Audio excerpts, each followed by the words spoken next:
Good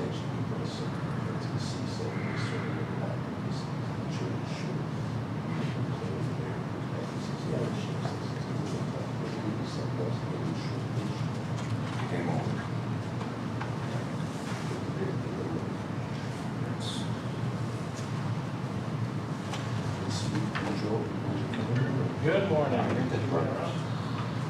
Smart.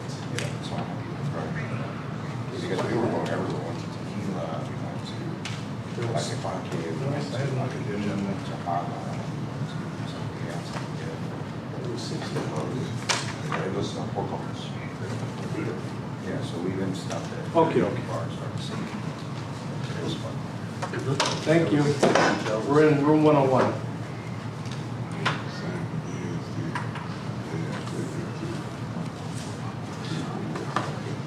Yes, yes, and there's a person over there. And It's got there. in. There. I'll show you a video. I haven't posted it still. All right, thanks. No, that's the one from one. Yes. I thought she said That's that. 30. That's what I was saying. It's 10:30, right? We went to Los Abuelos. It's like the one. It's very hard to get to. We got wasted there. I told one of the couples, get a wheelbarrow. This girl, We're all really early. Or we're running late or early? How do we want to look at it? Whatever on the right day.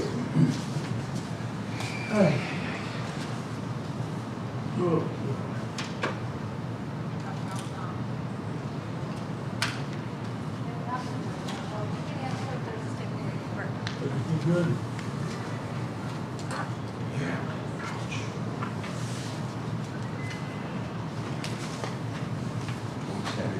They checked, they said that their room, the courtroom was gonna be okay, so we made the thing for there, and then we set up the whole projector for Tom, everything was set up. Okay, then all of a sudden everyone comes down for court, way up quicker today. But they said no, well, we had it scheduled, Wow. so someone dropped it. So that's why we're here now. So you know. How's the song go? Hey, hey, the game's on here.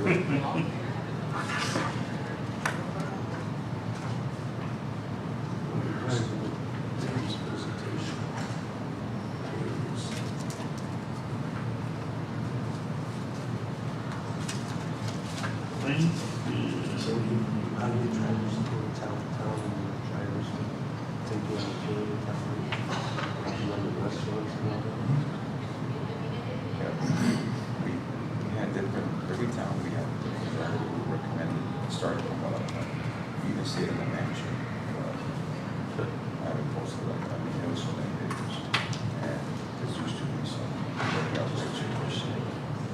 That's the whole place where we all the levels. And it was nice. Now, is it in Guadalajara or is it in the resort? In Guadalajara, an area that got a lot of like people. I guess the grandmother died and they went to the place. And these are like, it's a beautiful antique, like built in the late 1800s. So let me see if I can find a video. That's amazing. I like Guadalajara is the mountain village, the lake, Chapala. Chapala. Yes. And I went to Aguas, I went to Chapala, I went to all of those. Chapala's over there, the law enforcement house over there, your existing. It's super. In Aguiji, Chapala, Mexico, there's a lot, like almost 30% Americans living, Yeah. seniors. And they have a market, it looks like the 1800s. It's like old school. Last year I was in Porto Vallarta, I never go back there again because they just expanded so much, it's mostly Canadians. No, they ruined it. They did, they did. You should go to Tulum. I've been there 9 times. Tulum is awesome. In Yucatan. Yes, Yucatan Peninsula. I remember in Porto Vallarta when the government said this is a colonial city, there's to be no working element, if you're about to get out of the window. Did you see this?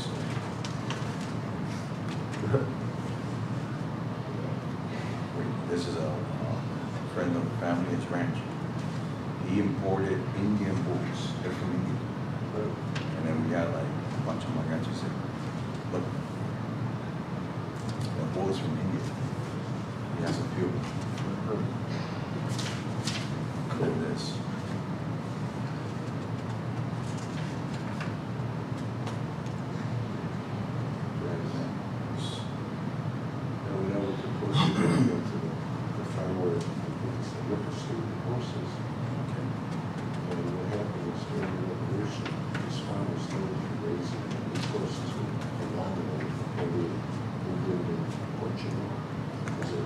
Yeah, the woman was super.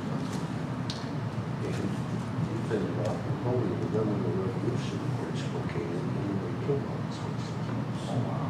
But the grandson of the original owner, he did search Portugal and find those horses and reestablish the stock. And you talk about like demonstrations with the riding.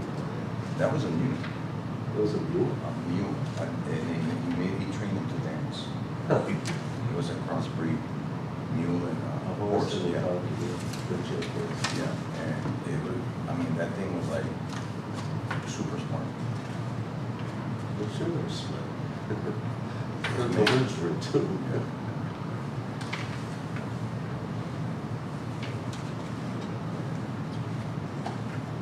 Oh, before I left, I did this. He's from World War II, and pluviales. Uh-huh. I went to Post 96 and Did you I guys commanded have any lots of going on out this See year? right here, this Yeah. Event one or? Yeah. him. So I went to them. But on full calendar. No, I just curious. June 6th. I know the town is having I brought things for back him, to and they school, were back very to school. Oh, did you like I the was report? walking by. Yeah. Yeah, I was hoping to go, Houses, but houses, I'm out of town. And then we have the National Night Out, we have very well. Oh, when's that? Motorcycle drivers. Wow. And they would celebrate. You know, it's a Tuesday in August, let me get you the date. Oh, Well, they were all I'll give you the date, because that one is very well Oh, they said attended. another one a month. Yeah, yeah. I didn't get to see them during the close when I was there. Yeah, we did so much. Yeah, that's a popular We event. went to a lot of I was cathedrals. interested about the town, you don't have a tour bus, and I sent you. That's what you. Oh, I know. Another crowd. And Alacran. And then District 99, Quite a few of them. they're having August, You know what the story is? The Third. smaller they are, the higher the better. yeah. Yeah, like this one here was like this big. And I know You could they're probably take one looking, of those out. they have a big one in our park, and they get It's to a get a state very animal big government. one.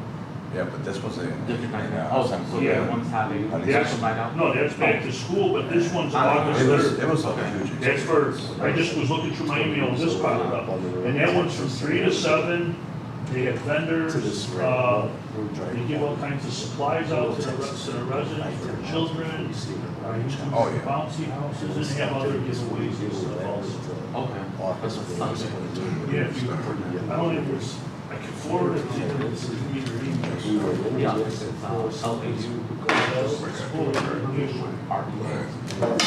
But, you know, 4 o'clock this morning comes out. Oh. So we tell them, "Sweet, just go down the road." N-O-S. At MW. And it was. Oh, sorry. Houses in L'Oreal and Texas. My first name. Notorious reputation. Sure. I'll let you So right you're there, bro. No, this is before. This way you'll have it, because that one Oh, yeah, no, no, is, yeah. it's I went back in Mexico, big, wasn't it's it? really big, it's on the back to school, and it's a lot of people. It's the biggest ranch in Texas. You sent it? No. Street. I just But have my anyway, email. we went there this morning, with 2 over cowboys catching scorpions. Oh, wow. You know, they catch them and they throw them in the sky. Well, So, I know they put the larvae in. No, they put the actual, yeah, the alacran in the mezcal. With the toxins, so thank you. Yeah, I mean, this other couple said, we'll try it. I'm like, go ahead, Yeah. more power to you. Now, Mexico's such a beautiful country, so now it's kind of frightening. Yeah, I mean, we did. Had like Yeah, that's 2 only events. 5 to 9. It's called La Maña. on August 5th. La Maña is actually, any August or any, yeah, it was kind of. Summer's over, man, almost. I know, as soon as 4th of July is over, summer's over. The drivers, August 5th, sorry. One of them was, because we went. But that's there. when the But I mean. pool you're talking, starts warming up, is after the 4th of July. 38 revolver against AK. The lakes start Military grade, warming up. American military grade. Yeah. My first swim in Lake One of them, Michigan they was blinked the 58 lights, but then degrees. I guess they saw the place from somewhere. At beginning of May, now it's nice and warm. Because they drive these big brand new Tundras, like fat tires and like lights enough to blind the hell out of you. Yeah. Yeah. And it's I love the amazing lake. how I love the water. the guy at the driver's almost, well, that's not mine.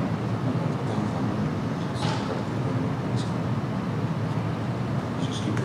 I gotta keep teaching my- Came back. We had my grandson in swimming lessons, and then my daughter-in-law took him out, and I wanted to get him, it's only 3, but that's how you learn. Villagers actually. You know, not to be afraid of the water, learn the Yeah, water. the villagers became, Yeah. you know, they said, well, there's money in the government. $150 million So research everyone plan said for for the Ford city City mall, Mall. and they were starting You know, all these, you see our town, they're putting Gave all some those people power and. apartments in.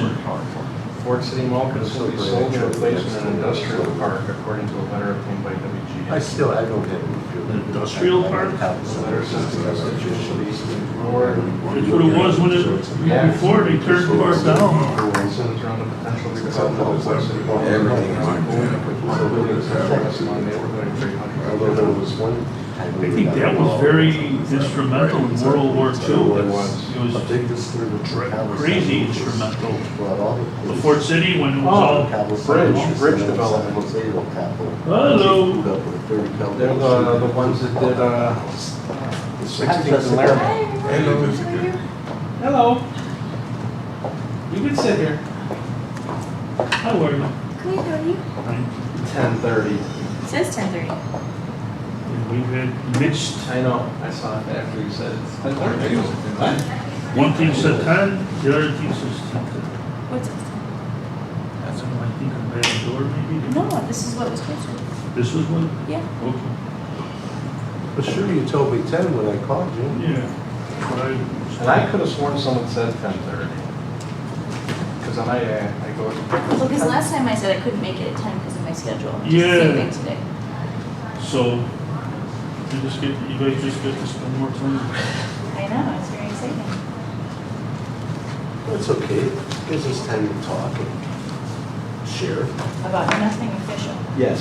No, That's nothing the rule. official. No Talking about We're talking about, Mario's trip to Mexico and talking about other countries. I was talking about swimming in Lake Michigan. and you said you love water, and that's what brought you to the Cicero water. Is that right? Yeah. Oh, so many years ago. Did you hear that? What? Sammy's compost. That's what it was.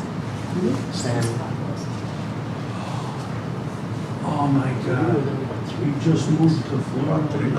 No, He had his place there. he had a place there. Yeah, but Oh my God. he's not doing too good. Yeah, she County did had like a schedule. She just said, pay this, pay this, pay this.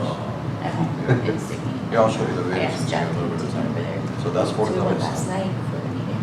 We're walking there and it's, We got there at like. here, this is what we're drinking, and we see the process, and here we go, this is what happens when you do it. We just. He was such a kind, nice person. Oh my gosh. So you got crazy people, everybody His was name is staying there, Sam. like, damn. He's a trustee in Stickney. That's what happens when you drink almost a quarter bottle of yourself, each one of us. Please. Oh my gosh. I know, Jeff told Mike. Biggest difference in farmers, how much money they get. And they tell me, no, we're not stopping here, we're staying Bad there. news after bad news this the last 2 weeks. Gee whiz. My cousin just passed away. My brother's Yeah, four rappers. sister-in-law passed away. And my cousin passed away. Now I had an aunt just passed away. And that's inside tequila, and the greatest one, San Fran, yeah. It's just like San Fran, one the guy, No, they had enough money to just do a record. We went And he did it for his wife. in the very one day. Yes, a record, and tequila, yeah. You couldn't have done that. My dad? No, my dad. It's a nice, it's beautiful, it's Oh not my a goodness. it's a beautiful Youngest brother was place. 55. And they had an underground thing where they give us a tasting. And that tequila is very hard to get. You gotta really at least know somebody. Yeah, there's some very private, very limited production Peter Rios down there. And these Weird bottles when of they chicken just was the first 6 siblings are like really close, and then like the second 6 siblings. No, same mom, same dad. My dad's like, Billy was born when I was in Vietnam. That's crazy to think about. This This is like 20 years older than us. You know, what was it like growing up? He goes, I was always changing diapers.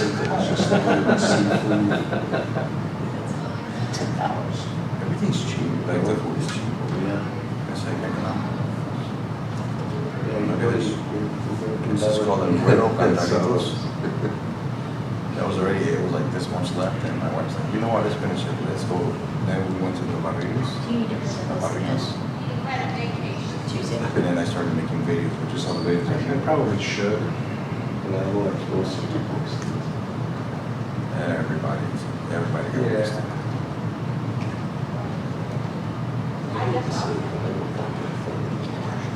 Ah. The way If you're drinking good liquor, oh no, yeah, no, that's what I told You my got my email about It's not like white wine. It has to be, almost good stuff because I'm not gonna play. I drink this Ethics. all. Yeah. You're not gonna pay all this money.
the Heights? Not yet, but I would let that one go.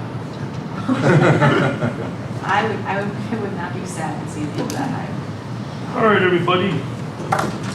Shows 10:30. My phone says 10:29, do I wait a minute? One clock on the wall says 10:30, anyone got 10:30? I got it, 10:29. It's gonna be the longest minute. You have another agenda, Lito? Yeah. I have no internet. Take one down, pass it around. Yes. Okay, everybody, 10:30, July 16, Stormwater Advisory Meeting. It's been moved today to the Community Center, Room 101, due to a conflicting time schedule. Thank everybody for their patience.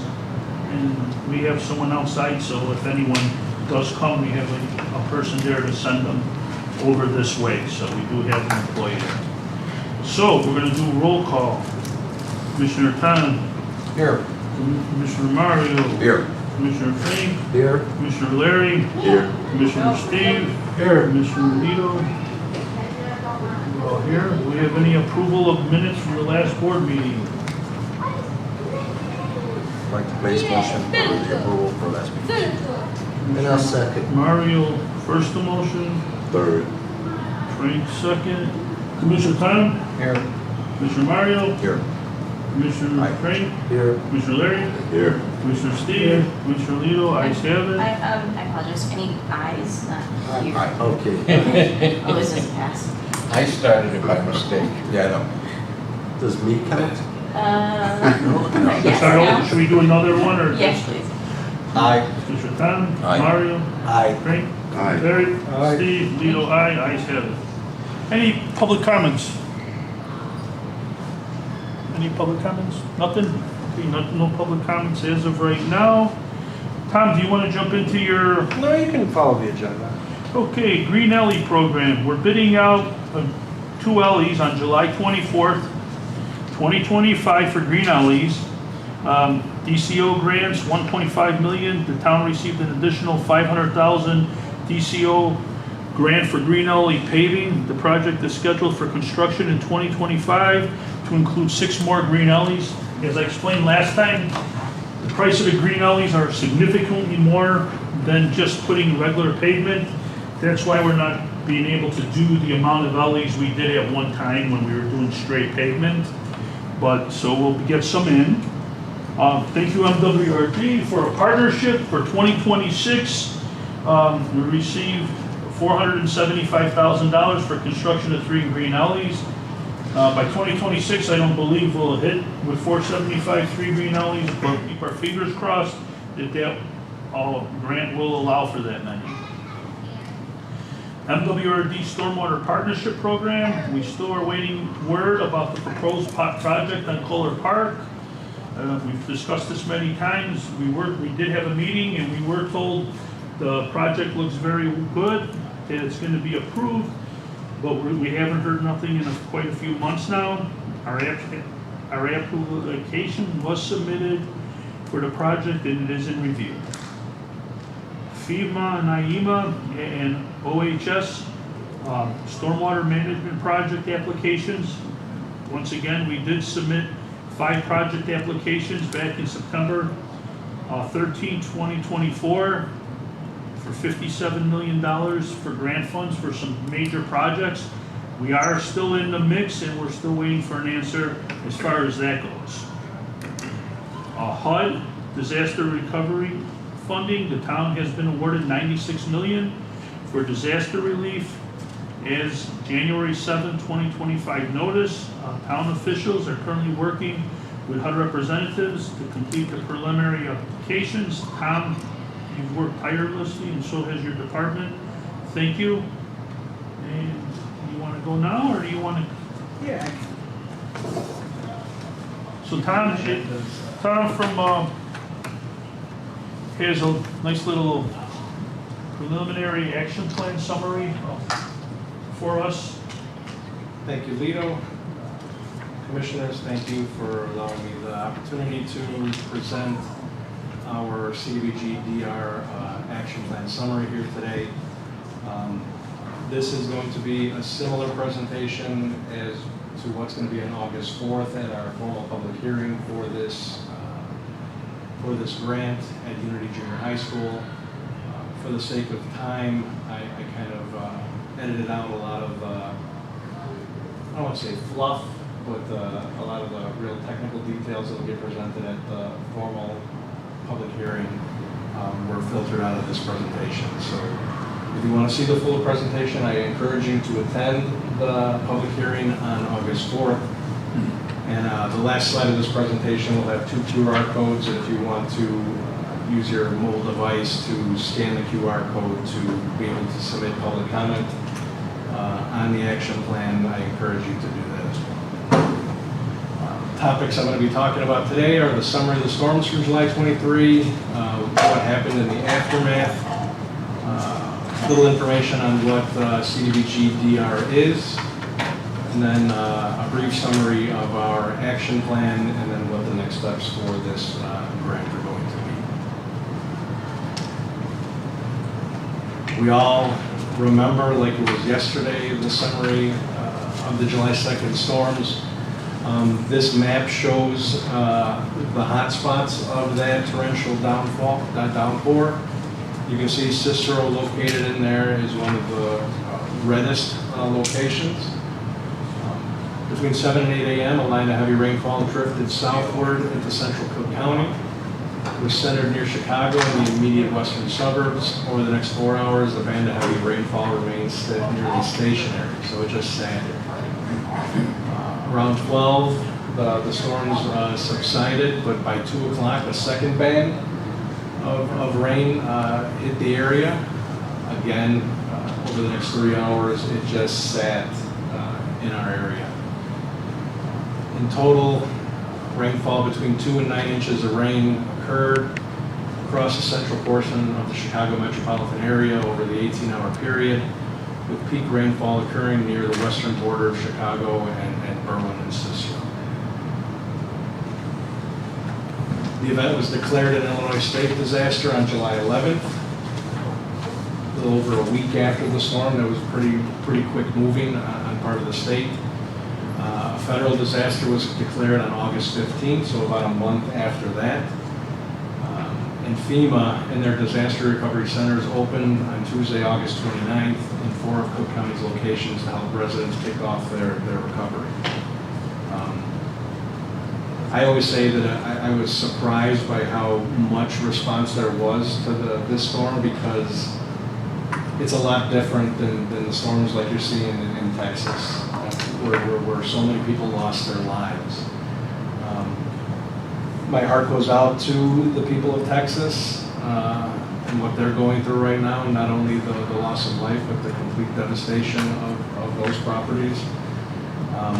Here you would walk our streets and it didn't look like anything happened after the sewers were able to take on the water. Basements drained out. You got to our alleys and you just saw all the debris in the alleys and the devastation that people had. Without losing a life, without structures completely toppling onto themselves, it's amazing that the process was so quick to get FEMA out here. And that's thanks to the residents of Cicero, our town administration, our elected leaders to lobby for us to put a spotlight on the problem that we suffered. These are some maps taken from the Stormwater master plan that the town recently completed and is still in review stage. But it shows this is overland flooding that occurred on July 2nd. And you just see there's individual call-out pictures from residents, just what it looked like, to be on the ground at that time. Our streets turned into rivers. A lot of areas in town, which are lower depression areas, took on even more water. It was a disaster. Here's a couple more examples showing areas in the town where the streets got completely overtaken by water. The picture on the right, you see that it's not only the street, but it's encroaching on the private properties, and in some cases, entire backyards are engulfed in water. A quote from our town president that he's fully committed to working collaboratively to implement recommendations for permanent solutions that can enhance our town's preparedness in response to future natural disasters. Our priority remains the safety and well-being of our residents. These pictures are taken from a hearing that we attended in front of state leadership to lobby the creation of a regional entity that will oversee and coordinate all aspects of stormwater management, and to, if it comes to fruition, hopefully provide some teeth to get surrounding communities to work together collaboratively. We cannot work individually to try to solve this regional problem. For example, if Chicago was just going to increase the size of their sewers underground in Chicago, that's just putting more water into the system that's going to flow into Cicero. So it's filling up faster before it gets to us. We have to think about this as a regional problem and not municipality by municipality.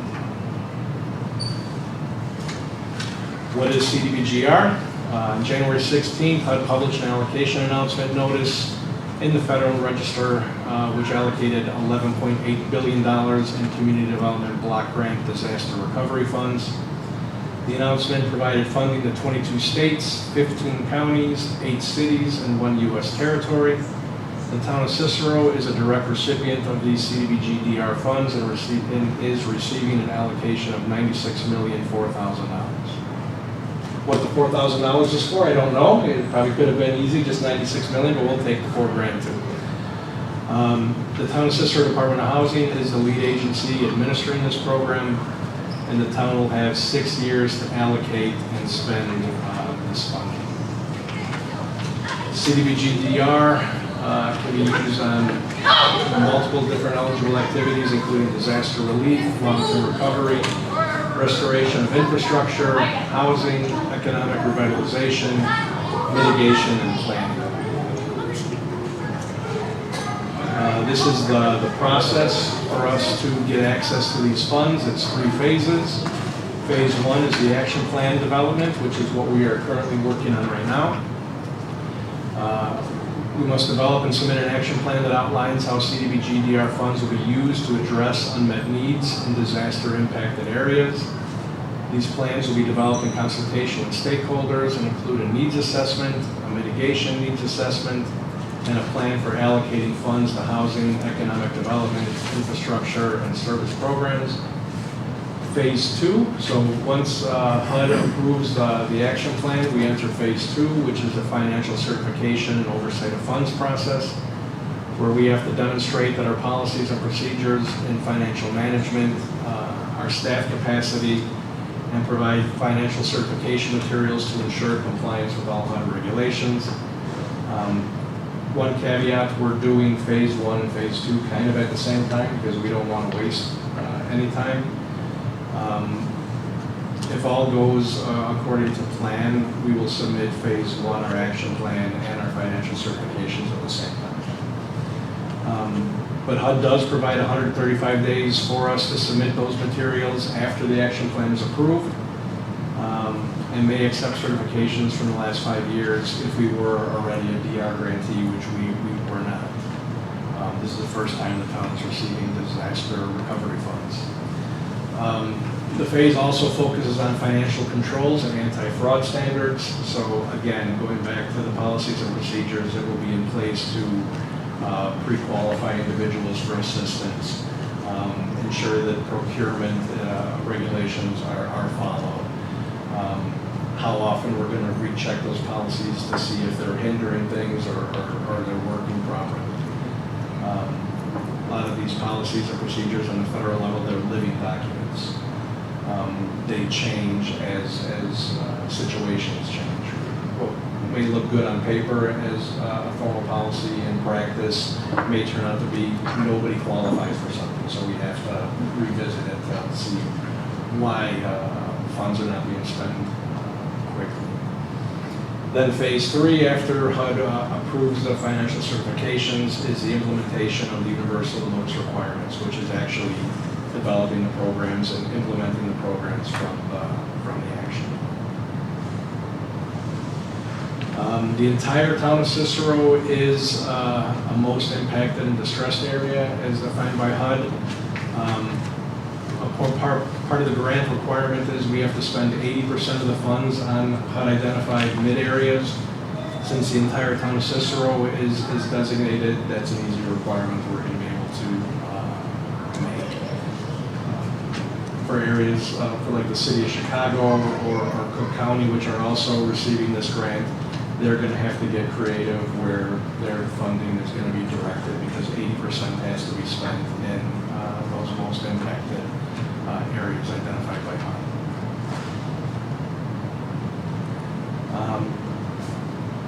These are more general requirements of the CDBG-DR grant. We're allowed to spend up to 15% of the grant for public service activities. We're allowed to spend up to 15% for planning activities. We're capped at 5% for general administration, and 15% must be set aside for mitigation activities. The information that was gathered to put this action plan together came from multiple sources, including FEMA and SBA data, other planning documents, online surveys, engagement meetings, stakeholder consultations, and now we're going to be coming up for the public hearing for the action.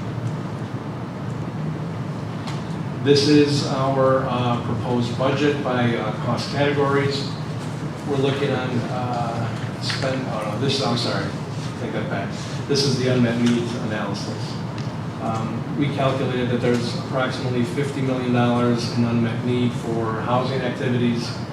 There's approximately $70 million of unmet need for infrastructure improvements and repairs. And there's about $5 million of unmet need to address economic issues. This is the proposed budget for the CDBG-DR action plan.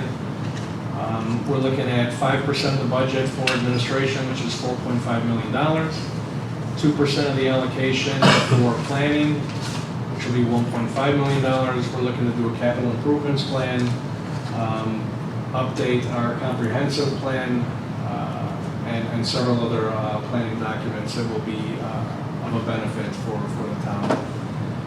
We're looking at spending 24% or $20 million for housing activities, 69% or $57 million in infrastructure improvements, and 0 for economic. And what we saw is for economic unmet need, HUD wants us to tie it to unemployment, and the unemployment rate since the pandemic has completely dropped and has stayed flat, so we really couldn't prove an unmet need for unemployment based on the data that we were looking at. Mitigation, 15%, like I said, must be spent on mitigation, so we are allocating the $12,522,000, which is 15% on mitigation. These are the activities. So administration is the same activity as the category, 4.5 million. Same thing with planning, 1.5 million. For housing, we are going to focus this money on installing flood control sewer check valves on private sewer lines to get as many people to get a check valve in their sewer line to prevent this sewer backup from happening again in the future. $30 million on stormwater management and storage. Those projects will be large underground storage of stormwater and the separation of the storm and sewer in those general locations of this underground storage. It'll be a similar project to what Lido spoke about earlier about Kohler Field. We're looking at storing hundreds of thousands of gallons of stormwater under Kohler Field. This will be projects very similar to that. Whether we're doing them in our park districts, whether we're doing them in large areas that the town owns the land already. The stormwater study identified several areas that's currently owned by private individuals. I don't know if the town is going to want to purchase property, and this is going to be a long discussion as to do we focus on the land that we already own, or do we go out and look for additional properties that may benefit. But I'm just going to think out loud here. There's a large parcel of land owned by Corey Steele that's located very near the Austin Viaduct, which would be a wonderful project to undertake to get that stormwater out of the Austin Viaduct and get stored onto Corey Steele's property. Corey Steele purchased an entire city block about 25 years ago and leveled all the houses with plans of expansion.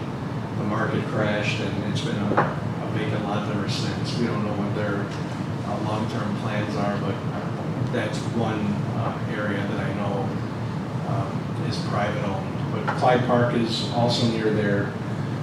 So yeah, we have 6 years to plan and implement these projects, but that one I think is the biggest impact maker here, to be able to get stormwater out of the combined system and stored for a length of time before it gets put back into the system. $26 million on sewer repair and construction. These projects will be in areas that were identified where the sewers were completely undersized, or areas that the water department is constantly going out to repair, to be able to increase the capacity of that sewer, redo that street. Infrastructure. As I mentioned, there are no activities for economic unmet need, and the mitigation set aside will be specifically for green alley infrastructure. We're going to set aside $12 million for that, combining in with money that Community Development Block Grant allocates on an annual basis, and hopefully, a long-term partnership with MWRD. With this money, we should be able to really make a huge impact in one, getting new alleys put in the town of Cicero, but getting more of that stormwater from finding its way to the sewer system. These green alleys are really popular with our residents. They're really popular with our elected leaders, and they're really gaining a lot of traction regionally. Chicago is also setting aside a portion of their CDBG-DR funds for green alleys in the city of Chicago. Yes, they're more expensive, as Leo said, but the benefits you receive from them, in my personal opinion, far outweigh the additional cost to put that green infrastructure underneath the alley. Aesthetically, they are a lot more pleasing than just solid concrete. The decorative pavers that allow the water to infiltrate is just really aesthetically pleasing as well. Next steps, we have a dedicated website for this program, thetownofcicero.com/departments/CDBGDR. This is going to be the one-stop shop for anything. The one-stop shop for anything CDBGDR. So whenever we make an amendment, it'll be published on this website. When HUD approves our policies and procedures, they will be put on this website. We're required to publish on this website any contract that's awarded with CDBG-DR funds. It'll be published on this website.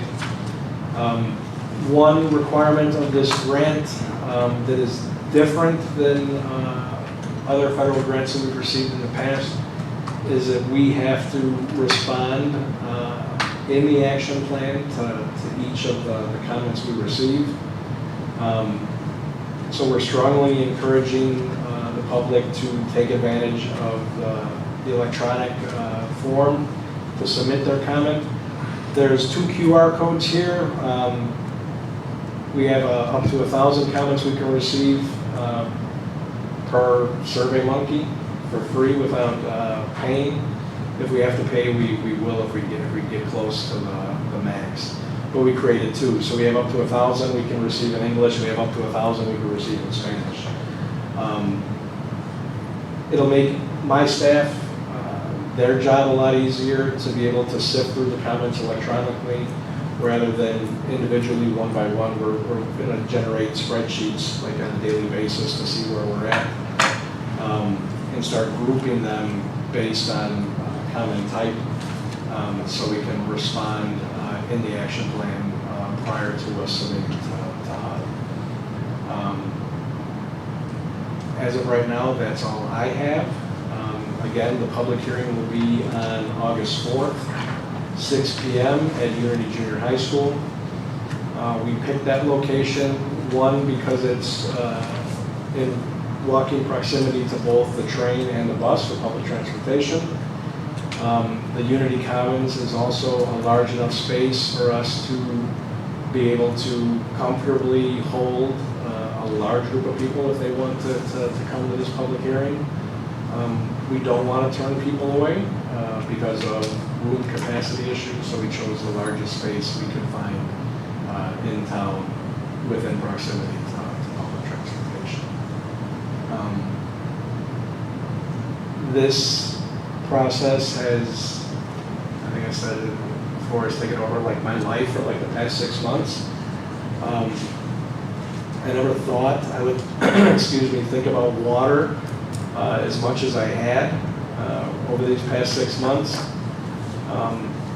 I consider myself a friend to Lito here, and our conversations normally aren't about sewer water, but for the past 6 months they've kind of been about sewer water.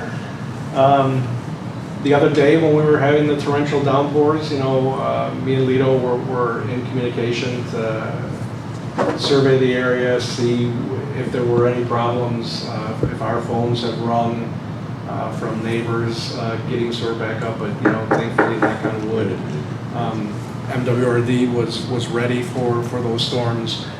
I want to thank my staff for them being able to smoothly pivot to get this action plan completed. We're also in the 5-year consolidated plan process of a regular community development block grant and emergency solutions grant at this time, so it was like a double whammy for us. Normally we're focusing 100% of our time just on the consolidated plan, and throwing this on top of it was a challenge, but I have a very professional staff who've been able to adapt and move accordingly. I want to thank you, the Stormwater Advisory Board. We've listened every month to the topics that are taking place here, and really took a lot of those comments to heart, to what you guys saw, on the street, and programs you would like to see to address the flooding that we see here more often as these. I know we're not allowed to say climate change in today's federal climate, but so we scrubbed I'll say that, we scrubbed our document of any mention of climate control because we were given a heads up that once it goes up to the federal level, if they see climate change in there, it's probably going to just get kicked back to us. So we changed climate change to extreme weather. Same thing, they won't see extreme weather, they'll see climate change. I can't make this up. But this action plan, one, addresses the root cause, which is the combined sewer system. It addresses being able to set ourselves up to work towards separation of stormwater from sewer water. It creates hundreds and hundreds of thousands of gallons of underground stormwater detention, retention. And with the housing activity will prevent sewer backup at that individual's location. We're going to be extremely busy for the next 6 years. Once these projects get green lighted and staffed and implemented, our town president and our town board is committed to solving this problem, and at a minimum, making the impact of the problem as least likely as possible for our individuals. Yes? Under housing budget, we have a lot of tenants in basements. Would the housing budget go for, let's say, fire escape or flood escape out of the basement windows? So our housing activity is right now it's 100% for sewer check valves. So if there is a resident who's living in a basement, that homeowner can apply for the check valve to prevent sewer backup in that unit in the future. HUD regulations have a lot of red tape as requirements. If we spend more than $5,000 at an individual address, we have to address lead paint. So we're capping the federal assistance at $5,000 and keeping the town's reimbursement, $2,500, $2,000? 2,000 right now. 2,000, so $7,000 per unit. What we're seeing is a standard check valve runs you about $6,000. So we should be able to fully fund the check valve with $0 out of pocket for that individual homeowner. We discussed internally the option of performing interior renovations to individual units, like you were saying about window replacements for escape windows and whatnot. It seems $5,000 on an interior renovation does not go very far. If now the town is being required to address lead paint in the entire structure, not just the basement, your money is going to get eaten up that much quicker. It seems, and I asked if there was going to be an ability to get a waiver from the lead paint requirements. Was told no, there are no waivers for lead paint, so you have to stay under that $5,000 threshold. It seems foolish to say replace 25 windows in a person's house because their basement flooded. Our goal here is to stick to the disaster of July 2nd, which was sewer flooding and overland flooding. As I mentioned, policy documents are living documents. This action plan is going to be a living document. We have the ability to amend after HUD approval. We go through the same public input process, comment period process before we would do an amendment. But if we're seeing that there's activities that we're either not spending the money quickly enough on, or there's not enough people coming forward to apply for these funds, we will adapt and adjust as we go forward. But I think I can say that our main focus is going to be flood prevention. Yeah, you had something on page 4, you talk about how rapidly we responded in receiving of funds. Tom, your department and legal, your department, and I know I was with the Cicero Senior Center, we had a fair, just a matter of a couple days later, where we had health departments there to help people. We had the cleanup crews there. We had Granger there supplying cleanup equipment. A massive fair that attracted people from Chicago, from all the surrounding suburbs. And I think you deserve credit to be that and should be recognized. Thank you for that. Thank you. I know our town president considered canceling the fair after the flood, but he said that our community went through such a disaster, a lot of kids suffered so much that he wanted to give them something to look forward to. And it was well attended, and it was nice to see the community come together, laughing and having a good time at those fairs. In the public hearing document, I go into a lot more of those activities that took place after. I filtered a lot of them out here for the sake of time for you guys. I didn't want to do the same presentation twice, but there are specific slides on those events that took place after the flood.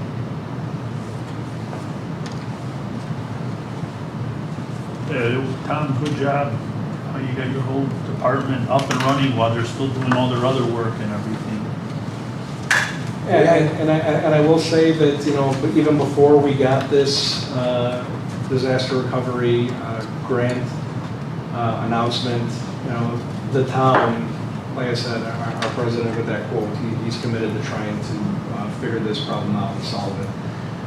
The town went ahead and proactively procured the consultant to do the stormwater master plan. That made my life so much easier because we're not trying to create data, you know, in an extremely abbreviated time frame to meet HUD requirements to get these documents submitted.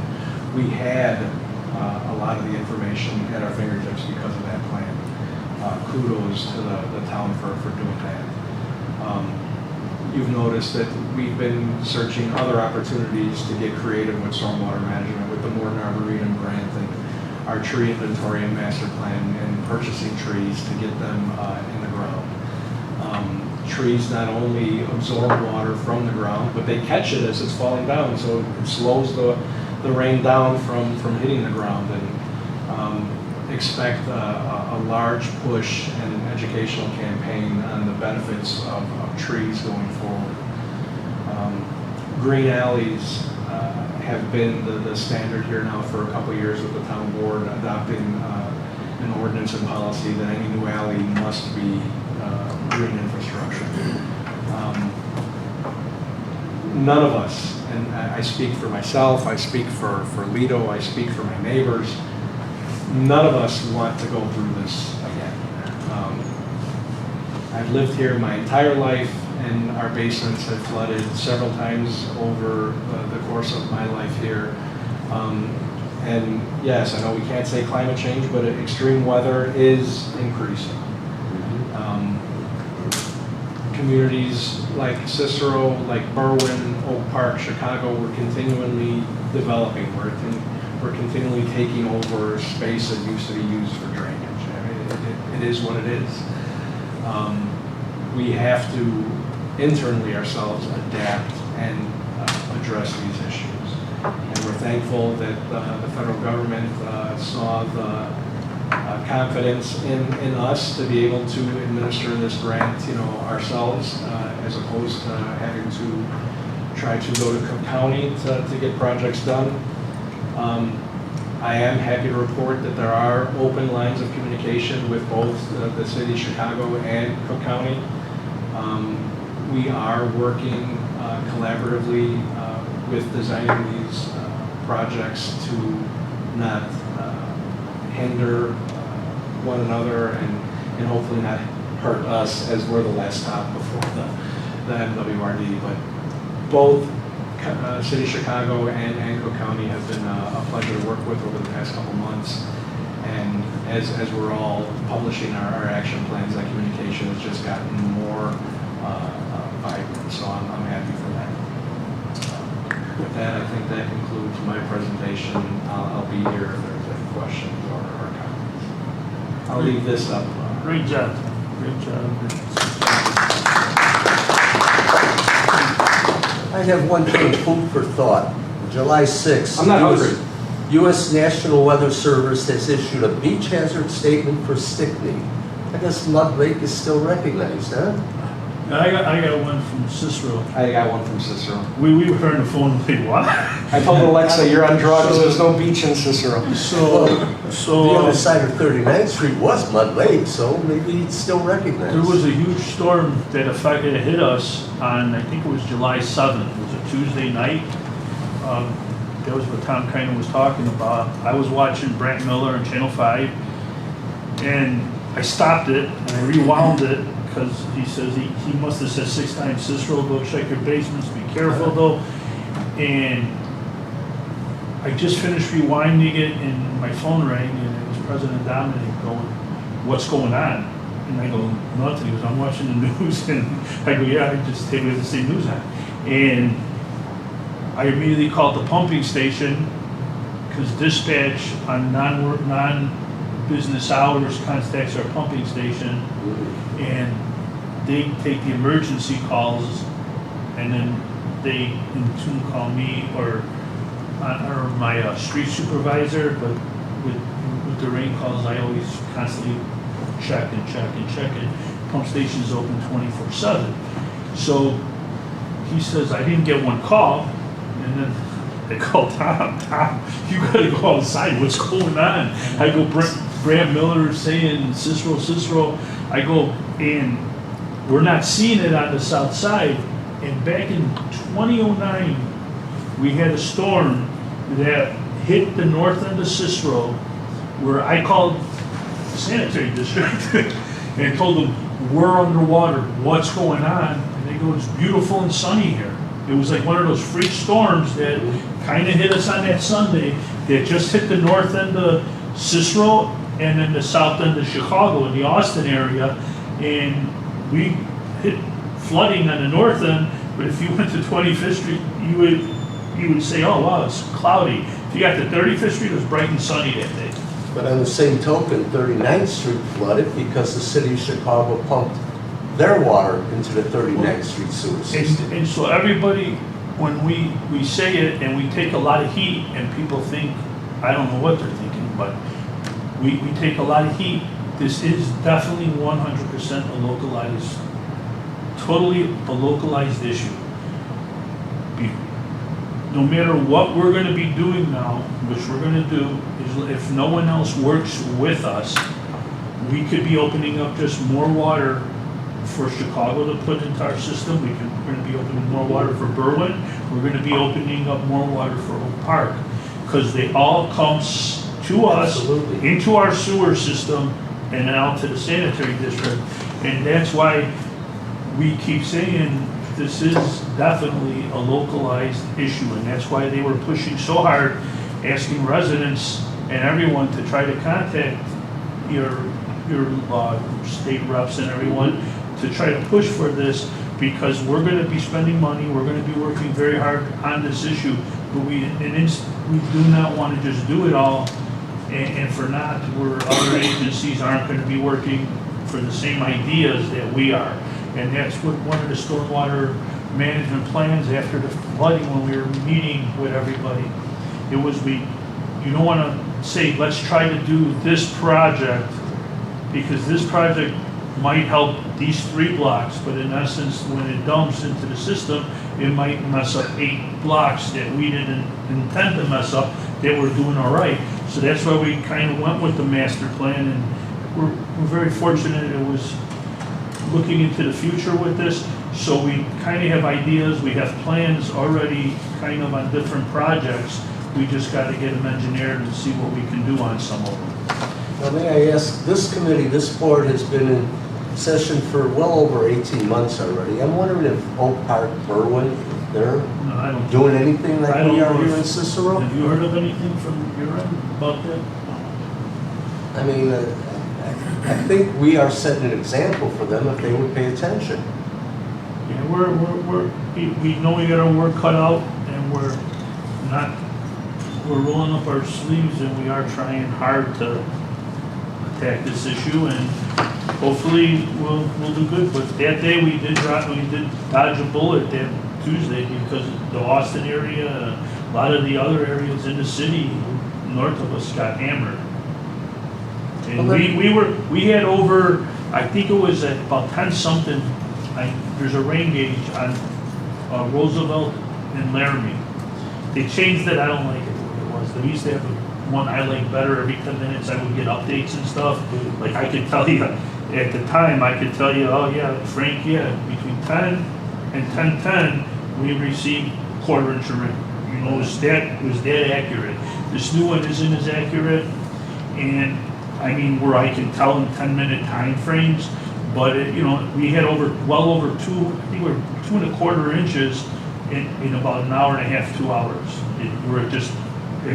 And it scared me because it was kind of setting up over like the last storm we had, but it didn't move out. And let's look at North Carolina, look at New York. We were talking about Texas, but you look at North Carolina, you look at New York, they got hammered. They're all flooded also again. And the weather is changing. You never heard of all these. I mean, I'm in my 60s. I never heard of all these rainstorms. No, when I was a kid, probably not thinking about it. But you know, I can't recall hearing these massive floods and rainfalls like you see on a regular basis on the news constantly. Yeah, you don't think about it, but you remember when your basement. Oh yeah, I remember having to go downstairs and clean out.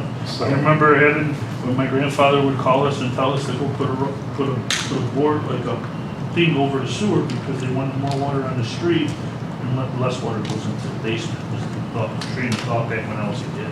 I grew up in a 2-flat, and I think my grandfather, who lived on the first floor, I think it was probably mid-March that he put standpipes in the basement for drains. When I used to read meters, virtually every house in Cicero had standpipes. Literally, and there was an occasion, and I'm not going to say it never happened, but there were some occasions if the pressure got great, it would pop up and crack by the stand. Yeah. But the chances of that happening and the help that it provided, I thought outweighs it. And now, if you go into basements and stuff, when I talk to residents or something, if I ever go through their house, there is no more standpipes in any houses anymore. But back then, that was a big thing. I mean, virtually almost every house had it. May I make one more comment, and I'm speaking as a resident of Cicero, and I think I'm speaking for the 5 of us. As being advocates for other Cicero residents, we appreciate what both of you are doing and what the town is doing to address this flooding issue, and I think we're making great progress, so I thank you for that. I think we're still working hard, and we were talking about trees and for how much we get called from residents that they want trees, how we should be planting more trees. I guarantee you, if you poll the girls in my office, we probably get about 3 or 4 calls because Public Works tells them to call our department. We must get 3 to 4 calls easy a day wanting trees cut down. Yeah. And we try to explain not to, but we get many more calls, I think, to cut them down in Public Works does than please plant a tree. And it's Well, I think that's too what Tom and, I'm sorry about that, and Sandra is doing with the library, bringing awareness of trees to the people. People want trees cut down because they don't want to clean up the leaves. yeah, and they think that every tree's gonna ruin a sewer, and they think all that, but if you maintain your sewer by rotting it out when you have, every once a year or so when you have a tree in front of your house, you do get rid of the roots out of the system, and it does work. And there's other things that could be put in that doesn't harm our system that you can get and put into your system, and it'll eat up the roots also. You know, I used to think that the roots can penetrate clay tiles because they're somewhat porous. But I think Ryan Sweeney explained to me, no, that if you have roots in your sewer, you've got a cracked or a broken tile. It's not a matter of the roots in your personal sewer, it's not the town sewer. Yes, yes. It's the personal house sewer, yes. And we do have, but okay. Telling you, we haven't thought about this as much as we have in the past 6 months doing this plan. I always would think of ideas and stuff, but we never, no one listened to me share stuff like that. Our lunches get pretty small. I'm sorry, but I had to say that.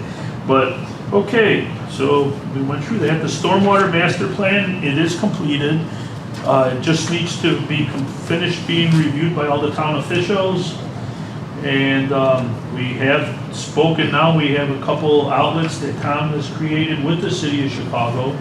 And we're hoping maybe, I don't know if MWRD wants to hear this, but we're hoping that maybe they can take a lead on this and try to push more harder for Berwyn, Oak Park, Cicero, and Chicago to all sit at a table together and try to hammer out some localized areas with some issues.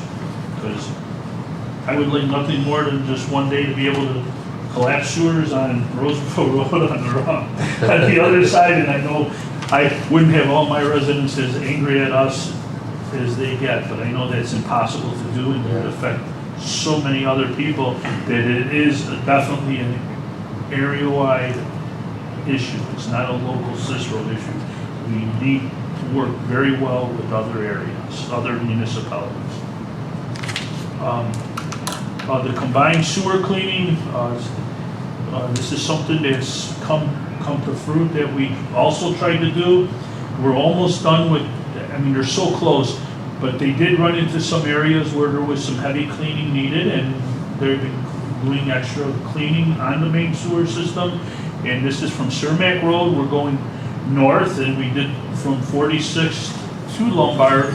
And when we were putting this together, I wanted kind of to start on the north end, and we're going to be working our way south.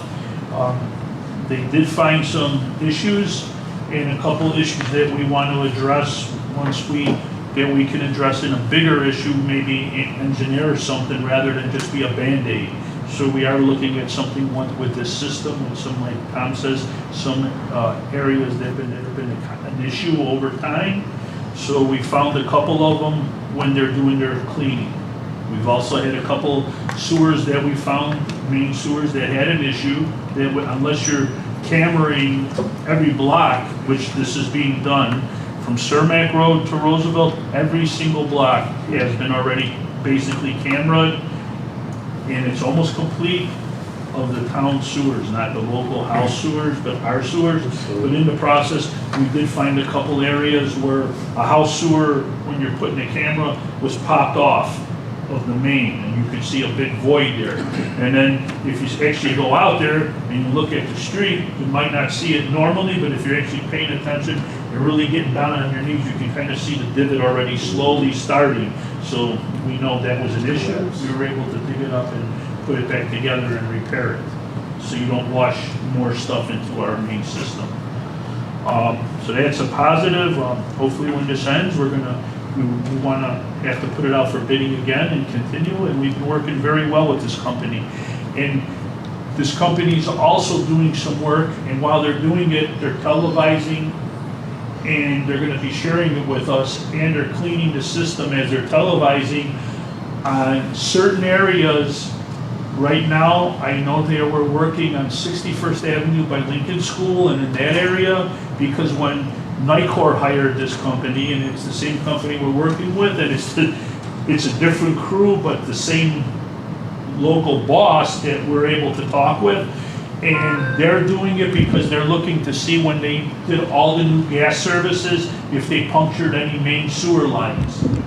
And we're working with them right now, and it's been nice because that's getting done on little other areas, not on the town or our taxpayers, and it's on our Nicor line, so that's good. And the gas company's doing that. If it was a different company that came in, you might not have the Cooperation. Yeah, the cooperation, but this company we talk to on a regular basis, the guy who runs this for them, and it's nice. Town bag preventer installation program, it's still going. We still have people coming into the town, and the residents are coming to the town hall, they are getting them. And now, when Tom's program works and we work together with this, we really are confident a lot more residents will decide to put the backflow in, and it will do nothing but help. But just so, Tom, I want to get off for 1 second. Residents would still have to qualify financially, correct? On that or no? 80% of area median income, you would figure about 80% of the town would fall under that Guideline. that guideline. Nice. So that's a positive. We've been all over with this meeting. We've had board member comments, but is there any that I missed? Any other comments? One more thing. Melvin, I want to appreciate you and the Metropolitan Water Reclamation District for having a table at the Men's Health Fair this last month. You and a couple other members from the MWRD were there, and you were getting the word out to the public, so we do appreciate that. Yeah, it was a great event. I was there with Commissioner Beth McWhorter Kirkwood's staff at the table doing outreach. Very nice. You shared a lot of information and you reached the public, so we appreciate that. Great photos too. I'd like to say though, we have had a nice relationship starting now, and it's good to know you can pick up a phone and get an actual person who's, to talk to you. If I may, speaking of picking up the phone, I did contact our engineers regarding Oak Park. Currently, what Oak Park is working on is green alleys. Okay. Yeah. Kind of like what we're doing. Yep. Yeah, I told you, it's becoming more and more popular for this region. And one thing I like that the sanitary district did, and I would like to see that more often, I know we can't always do it, but I seem like I received a email where it showed with that big rain that we had the last week, like July 7th and forward, how we were getting those bad storms and everything, how they were showing McCook Reservoir is 50% full only, this and this, and it shows that you have answers, because before I would have to call up, and I had a number to call, I would call the people up, and very nice, and how are you, how full are you on your system, and they were always pleasant and let me know, but I know sometimes, they would, not always want to hear me call 5-6 times, and now you have an answer, like if I get a call, how is it going, are they emptied, are they full, because more and more elected officials now in town with this are more grasped to know and understand how everything is working more now. It's been a learning experience for all. Yes. And I would get calls sometimes, and now when they did that, it was very nice. I went on my thing, oh, look, yeah, actually I got an email today, and this is where they're at right now. And they are processing a lot of the water, and there is room still available in McCook. So that was nice. That was a nice touch if you want to pass it forward. Yeah, good to know. We got a lot of great feedback from that, and posting the same press release on our social media channels. There was a lot of community engagement and awareness of what's going on. So yeah, I'll forward that comment along also. How are you? Good. How are you all doing? Very well. Hello. Ryan. Hi. We were just talking about you. Sorry I'm late. I was running from another meeting. Yeah. Speaking of trees, I was just making a comment. Yeah, we probably, this water department and public works probably get more calls, unfortunately, for us to cut them down than to put them up, and especially once we had this big rainfall again at the beginning of July, we had a lot of calls, and we still are monitoring calls, because the other day I was answering a couple phone calls. We had a few employees off, and a couple of people, were on lunch break, and I was in the office, and I handled the call, and I'm like, oh my God, we're trying to push trees, and they want them, and I just had a call, and they're arguing with me, no, we got to cut their tree down, and then one of my other office workers go, yeah, she goes, we get them all the time. She goes, every day someone's calling me and telling us, you got to cut our tree down. And Is that from like storm damage and like a branch has fallen, No, or it's because more people are worried about the sewers? sewer system. Yeah, and that's something that I was telling Tom that I've been preparing like a presentation. Still haven't completed it, but I've added a slide to my existing presentation about how the issue is not it's infrastructure. It's gray infrastructure that's older that has reached the end of its useful lifetime. The roots don't cause the cracks. The cracks already exist. The tree roots, they're just seeking out whatever moisture source they can find. And so that's how you wind up with roots in the pipes. But then also people think that like we plant trees oh, well, you don't want to plant the tree right here because the sewer line's there, thinking that the roots are going to cause the problem. Tree roots extend sometimes 2 to 5 times the width of the tree canopy. Like they go outward, they don't go down primarily. So the reason why we don't plant trees directly over sewer pipes is not because of the danger that it's gonna like get into the sewer pipe. It's so that we don't have to cut the tree down when we need to do maintenance on the sewer line, so. Yes. You know, That'd be people- nice if people you don't even understand. put a little, with your information, put a little letter together or something like a handout we can, you know, put on our town social media. We can also maybe leave it at the town hall by Public Works and by the water department too, because the residents don't want to hear that their infrastructure is old too, because they don't want to have to pay. And back in the day, everything was clay. You put the tile together, you put a quick layer of cement, you put the next 2 pieces of clay. Boom, you do the thing again, you put another 2 pieces. Now everything is all plastic, and you can do longer, there's less separation over time. And yeah, there's ways of maintaining your private sewer, but it seems like everyone wants to put it that we should be rotting them.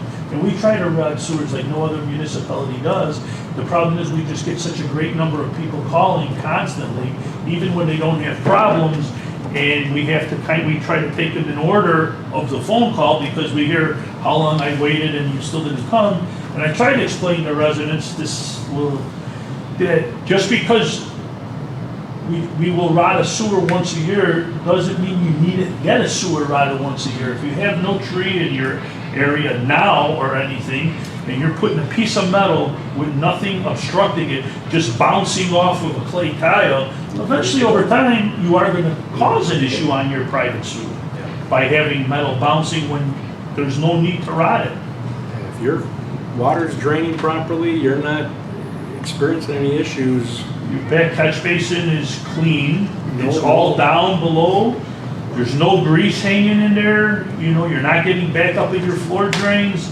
I try, but then we get the calls back that tell us, oh, you guys just don't want to do the job. No, we know it's not needed, why we're not wanting to rot it, but we try to help.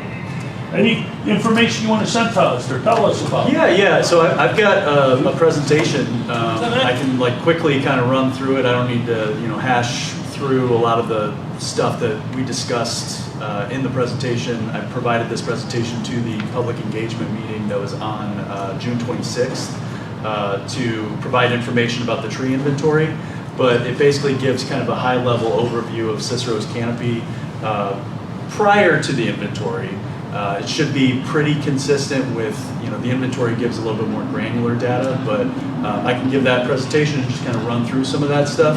But also, I think it might be good to, I was just going to make a note that it might be good to put together, and I can help with this, put together maybe like a Q&A, like a FAQ sheet for when you are getting, getting those sorts of questions, to address those questions, that residents are, if you're getting common ones that come up repeatedly, you can just be like, you can either refer to the FAQ, or, when you are doing, maintenance on a sewer line, you can go out and here's this little pamphlet that we hand out about, possible questions that you may have. So maybe that's something we can work with. Oh, that would be nice. Yeah. So, I mean, is there do you have a USB? Yes. Yeah.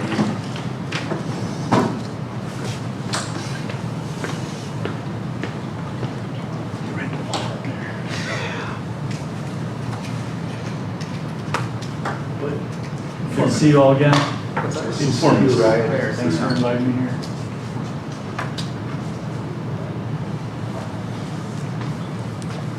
Cicero presentation? Yeah, it should be it should be dated for today's date. I have this.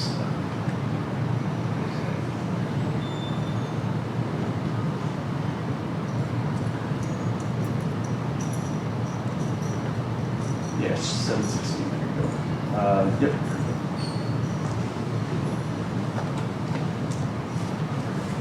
All right, and I'll just, like I said, I'm just gonna run through some of the higher level stuff. Tom, if you want to go to the next slide. So, my name is Ryan Sweeney. I'm a community specialist with the Chicago Region Trees Initiative at the Morton Arboretum. Basically, this slide, I always do this to give everybody kind of an intro to who I am.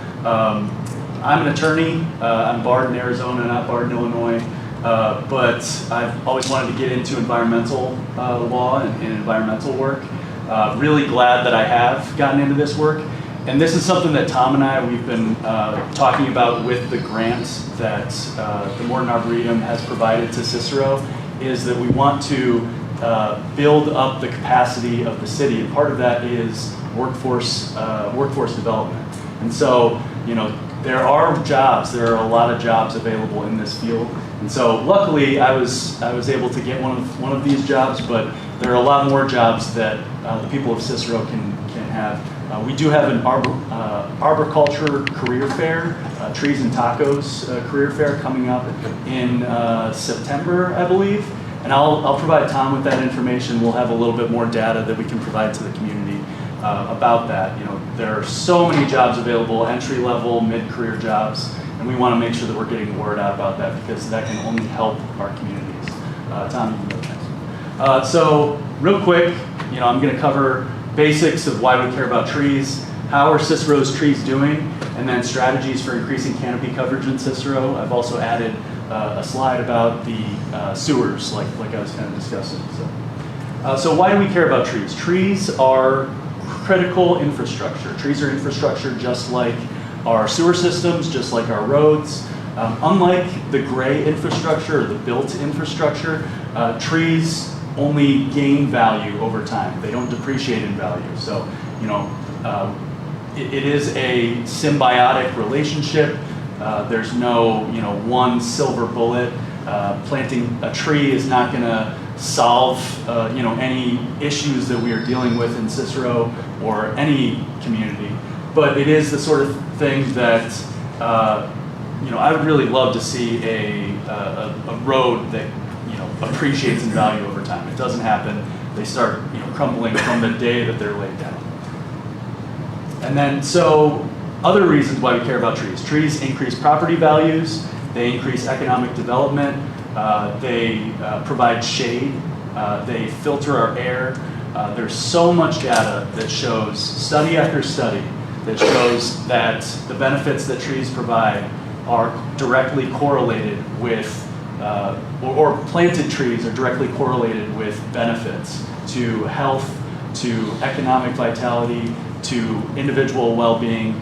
And when I say health, not just physical health, but also mental health as well. There's so much evidence that tree rates, canopy coverage is correlated with lower rates of ADHD and other cognitive disorders, higher rates of job satisfaction for people who work.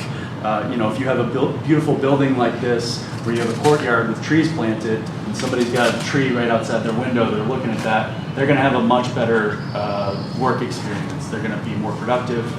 Study after study shows this. So trees as critical infrastructure, you can kind of see there's similarity to how we build out our infrastructure and the natural world that we get. Tom, you can run on to the next one.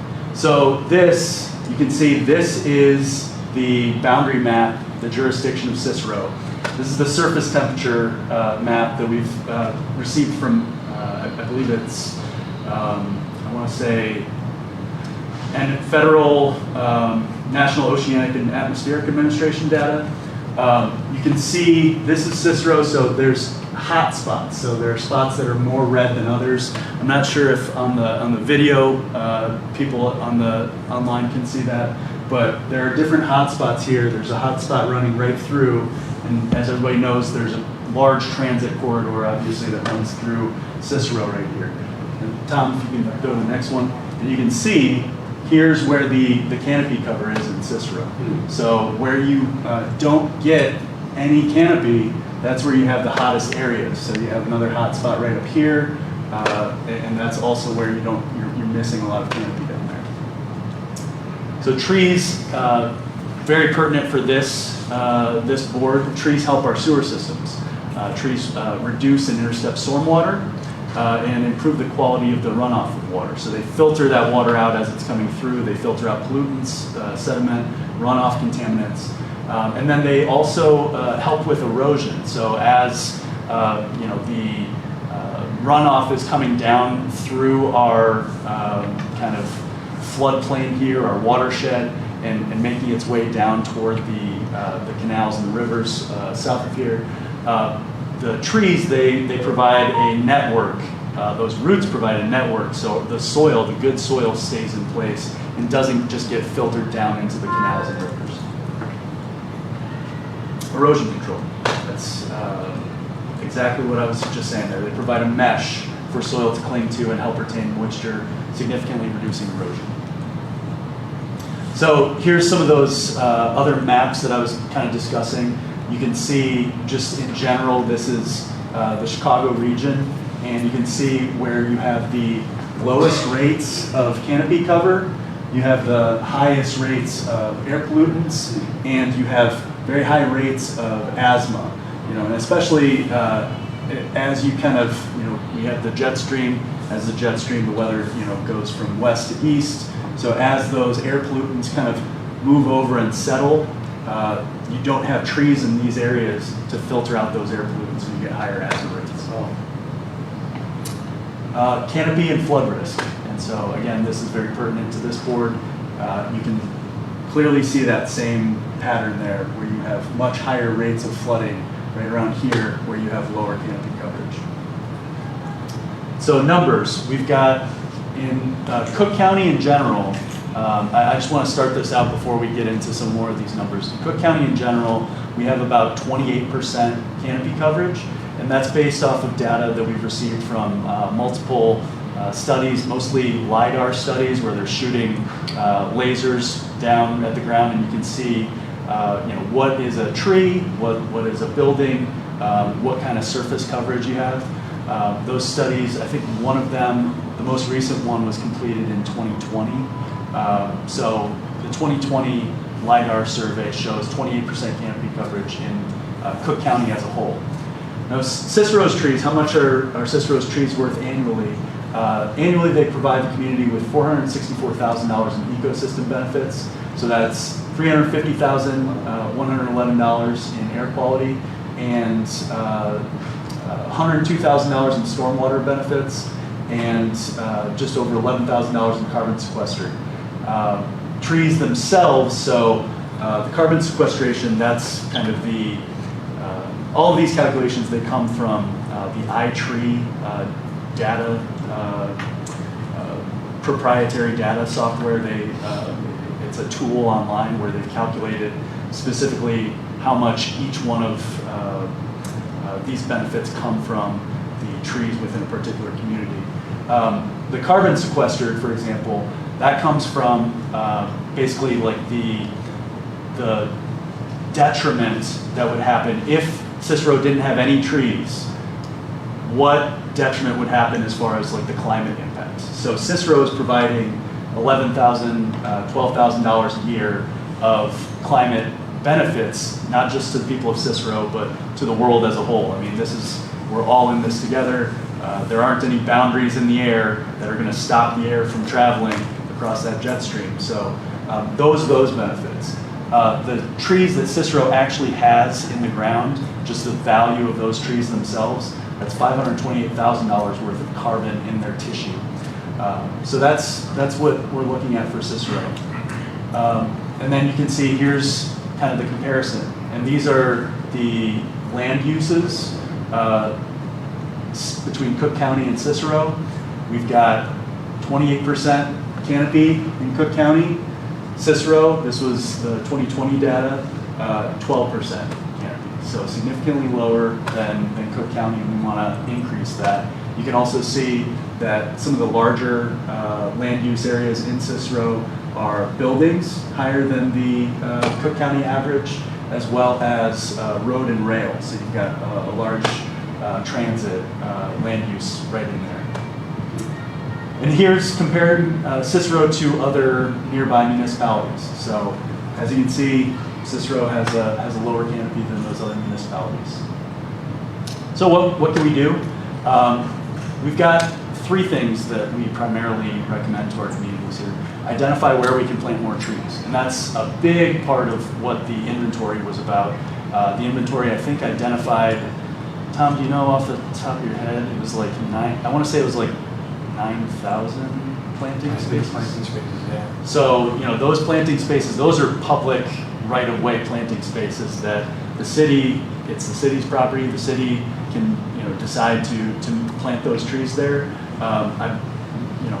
I live in Berwyn. In Berwyn, we have a policy there where they're not going to plant a tree unless the landowner requests the tree. And so that's the sort of thing that we're trying to get the word out to the community. If you want a tree, talk to Tom Thompson, talk to your other city representatives to say, I want a tree in my parkway. I want a tree in front of my house. And we'll help you to take care of that tree. We'll give you the tools that you need to take care of that tree.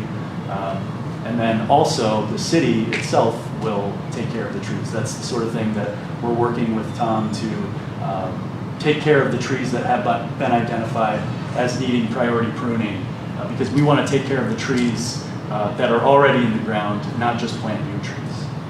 So as you can see, most land in Cicero is residential and transit, so that's where there's much more plantable space. 70% of all trees in our region are on private property. So plant more trees, clearly a goal that we have. Yeah, Tom, you can go on.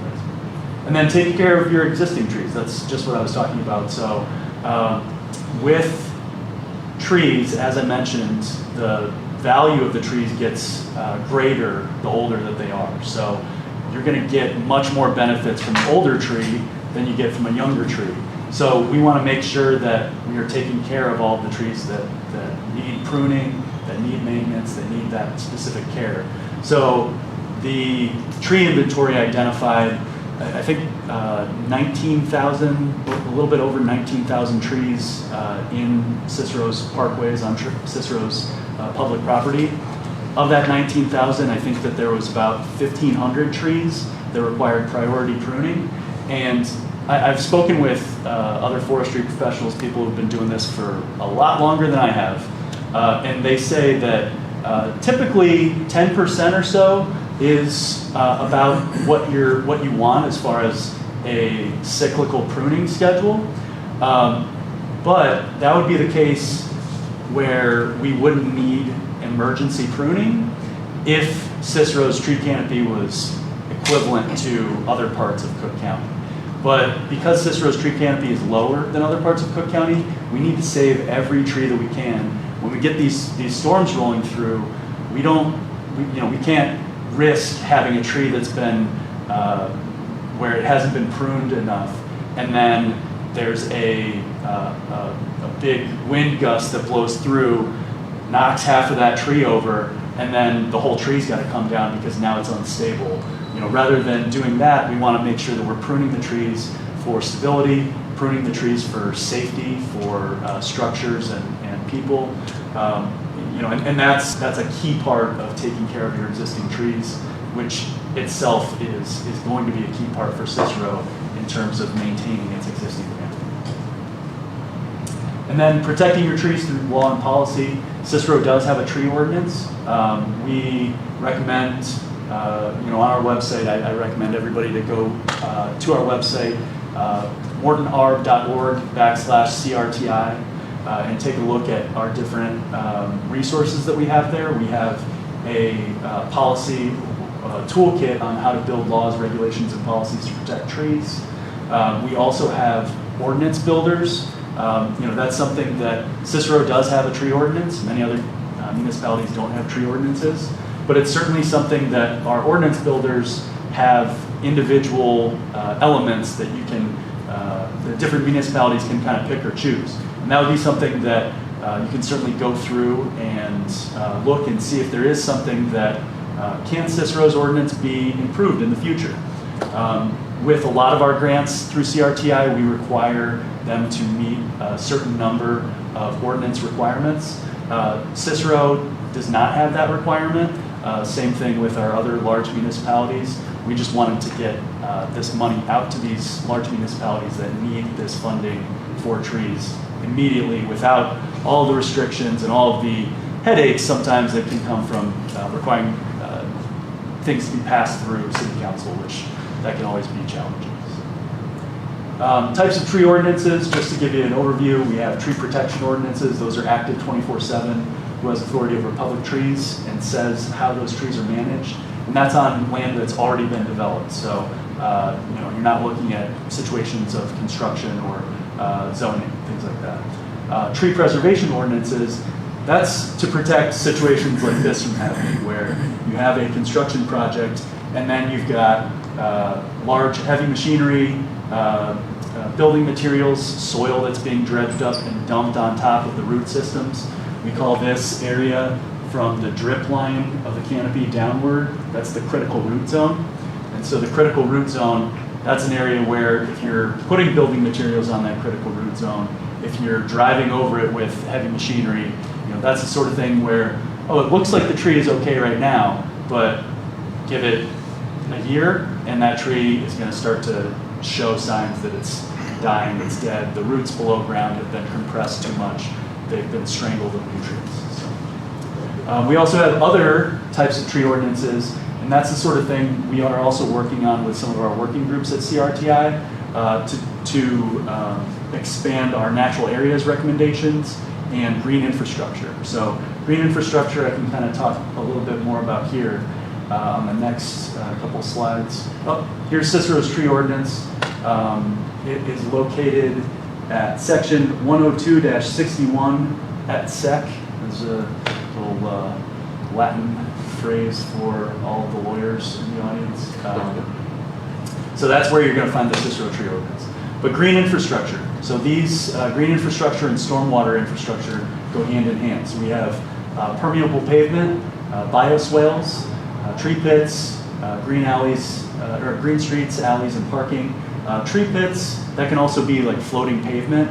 So they call them silva cells. So you have your tree pit where there's a tree planted on the street within the sidewalk, and the silva cells are essentially built, it's like a Lego set almost underground, where you have room for the tree roots to expand out underneath the sidewalk without raising the sidewalk, without dealing with those sorts of issues. Certainly it's something that we recommend that communities install in their policies moving forward. Building features, Tom, you can click on the next one. So yeah, this is so here's your tree well within a city sidewalk. But building features, we also have green roofs and rain barrels. In Berwyn, we've got rain barrels if you want them, and I've got a rain barrel that I still have yet to figure out how to line it to all my plants around the house, but that's something that can really help across the municipality. Landscape features, Tom, you can hit the next one. And this right here, this is a rain garden. Getting the word out about things like this. In Berwyn, we've got rain gardens, and people will go in and weed them. People will go in and cut them. Those are the sorts of things that we need to make sure that we're educating the public on what these things are. Bioswales, rain gardens, things that are going to help filter that stormwater, collect that stormwater, and prevent massive influx of that storm. To get the word out to the community about the results of the tree inventory, and then also get community feedback about the specific steps that the city should be taking as far as its policy. So addressing specific goals, tree canopy goals, guidelines for tree care, basically trying to figure out what the vision looks like for the community's critical infrastructure, because this really is an investment, it's a resource in our community. And then finally, this is the slide that I've added, and it's one that I'm going to be working on to expand a little bit further. Tree roots and sewer lines, where is the issue? Tree roots do not create cracks in the sewer pipes. They can only exploit existing cracks or gaps. If you have tree roots in your sewer pipe, that means that you had a leaking sewer pipe before the tree roots got there.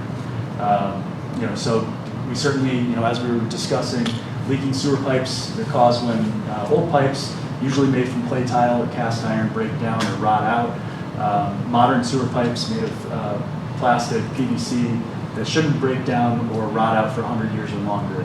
Now that's something that there is a massive project that's underway to replace all of the lead service lines. And that's the sort of thing that we are working on recommendations for as you're going about this process. How do you replace those lead sewer lines and not disturb the trees that are already there? So, you know, that's something that we're still working on.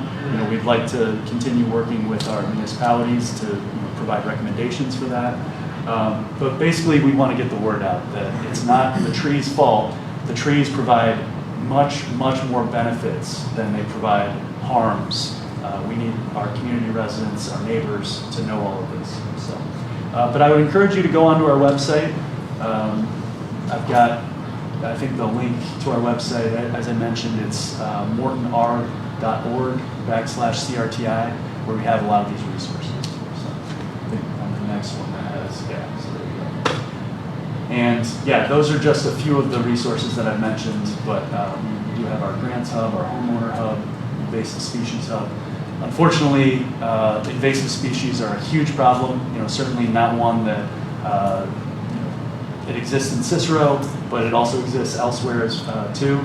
But I think buckthorn now is 23% of the canopy throughout Cook County, which is insane. So luckily, though, it seems like Cicero is the red maple capital of the world. That's what we call ourselves. I'd rather have red maples than buckthorn, that's for sure. So, but that's my presentation. Does anybody have any questions or anything that I can answer right now? Thank you very much.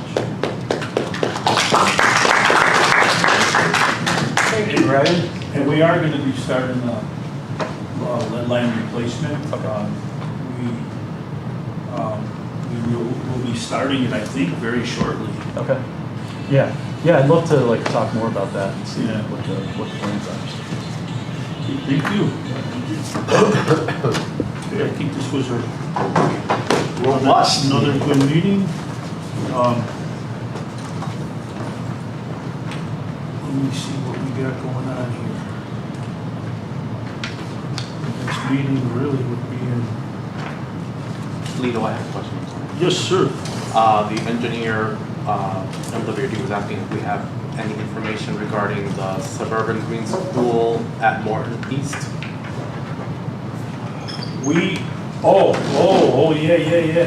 They were, I think the high school decided to hold off on the pickleball courts now, so we can move forward. You know what I'll do? I'll get your information. I'll talk to. I have to talk to my engineer. He called me twice during this meeting about other things. So I'll ask him, because the high school also talked to him, and they had him out there, and I know they're doing some other work between the buildings, and I know they're interested in getting this done. Okay, so the pickleball was put on hold. It was put on hold. Pending this development? Pending this development, Oh, okay. from what I was told. I'm no longer on the high school board, Okay. but I could find out for you, definitely. Okay. I know I spoke to the engineer. That was my understanding, that they did not award the pickleball contract. Yeah, they ended up stopping it now because of this program. So you're aware, Morton High School, when I was on the board, we were working with MWRD, and they were looking to do some, I don't want to take it from, some stormwater management for the high school projects that Morton was awarded through MWRD. Like everything, it's been going on for a while, but now it seems like it's coming to fruit. In the meantime, the high school started, from what I understand, thinking we're not getting it, so they were just gonna go ahead and put some pickleball courts, because that's the new trend, and this way, the field, you can have other gym classes use the pickleball courts, etc. But now, since this came back on, and it's like, wait a minute, we were gonna be building pickleball courts, that was gonna screw up the whole engineering design, that was gonna save, I'm sorry, I got my back to you, that was gonna save you know, putting more underground storage over there, just not the grass, but also underground storage. So now from what my understanding is, talking to them, that they're gonna scrap the pickleball, let this go through, Nice. and then come back and worry about pickleball courts and Morton East after this project will go through. Well, MWRD has the pickleball courts in the design. Yeah, It's just the location of them was different than what Morton was. and it would have screwed up the whole. Correct. The whole project would have been, had to be re-engineered. They'd be in a pickle. Yeah. We got bad sense of humor. But it works together with us. No, so, yeah, so it looks like that it's gonna be, everything's gonna be rethought out, and we're gonna go forward with this. And hopefully from a town standpoint, maybe we can piggyback and maybe do something else into this quickly that can help also the residents, besides just help what it's gonna, maybe it can expand and help more. Nice. Thank you. So, we'll have to come up with another date. I know Tom's meeting is August 4th, which is right when we're gonna be basically, would be meeting anyway. I think maybe in best interest to wait a week or two like we did. So we will not be canceling it, we will be adjusting the date. When we started this, that date was always working well, but we've been kind of slowing. More stuff has been coming up and meetings have been coming up where it makes silly sense to talk about literally nothing when we can wait a week or 2 weeks and have a real, what I think has been a productive meeting like today. So is there a motion to adjourn this meeting? Before I motion, I want to thank Cicero and Repente because you do reach Berwyn, Hope Park from your website or Facebook page. So thank you for filming this. And I'd like to make the motion to adjourn. Second? All in favor? Aye. Everyone? Ayes have it. And we will post, for you also, we will post the meeting date. It might take us a week where it won't be at the next board meeting for the town, but we want to see how I kind of want to see how everything goes August 4th, and we'll have more information that will help the whole community at large. You Thank you. know, I think Yeah, we so got Ryan- the word out pretty good for this meeting. August so 4th, 6 it's good. PM at Unity Junior High School is the public hearing for that flood grant. And you all, everybody heard, right, August 4th, the meeting, it'd be nice if we can get 6 PM. yes, if everyone can attend, that'll be wonderful from our advisory meeting, but at least if some could, that would be great. Unity Junior High School, which is literally. 22nd and The old Daily over there. Oh. So I'll leave these with you. and Please. If you want, this is for our open house on Saturday, Okay. August 2nd. Oh.